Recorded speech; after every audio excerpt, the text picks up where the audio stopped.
يفخر بكنوز. يا أيها الذين آمنوا اذكروا الله ذكرا كثيرا وسبحوه بكرة وأصيلا.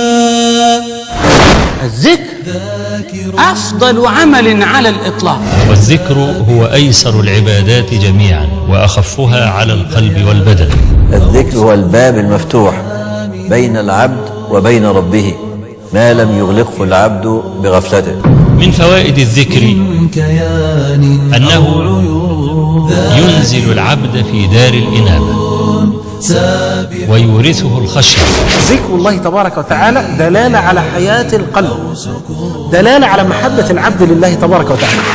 قال النبي صلى الله عليه وآله وسلم كما عند البخاري: مثل الذي يذكر ربه والذي لا يذكر ربه كمثل الحي والميت. وإذا ذكر العبد ربه ذكره ربه وذكر الله له أكبر. من ذكرني في نفسه ذكرته في نفسي، ومن ذكرني في ملأ ذكرته في ملأ خير منه. أن تستشعر بذكرك لربك ذكر ربك لك. والله العظيم لو لم يكن في الذكر من الفوائد إلا هذه لكان حريا بالمؤمن الصادق والمؤمنة الصادقة ألا يفتر لسانه عن ذكر الملك جل جلاله. من فوائد الذكر أن الذكر يطرد الشيطان بعيدا عن الإنسان. انت عارف عندما تذكر الله أنت بذلك تكون في معية الله. الذكر يرضي الرحمن عز وجل، لا يعرف قدر هذه النعمة إلا من تذوق طعم الرضا.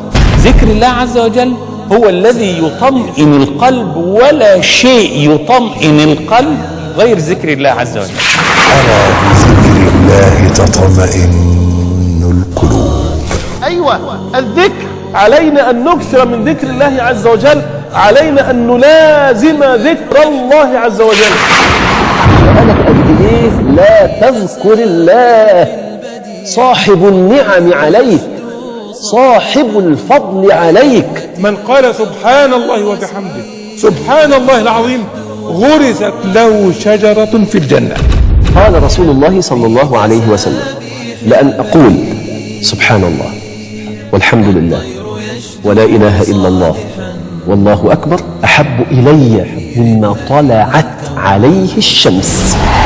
كلمتان خفيفتان على اللسان ثقيلتان في الميزان حبيبتان إلى الرحمن هما سبحان الله وبحمده سبحان الله العظيم. عن جابر بن عبد الله رضي الله تعالى عنهما أن النبي صلى الله عليه وآله وسلم قال: أفضل الذكر لا إله إلا الله. يقول معاذ بن جبل رضي الله تعالى عنه وارضاه: ليس يتحسر أهل الجنة على شيء إلا على ساعة مرت بهم لم يذكروا الله تعالى فيها. يلا اشتغل، انشغل بالذكر. يا دعوة حق وبيان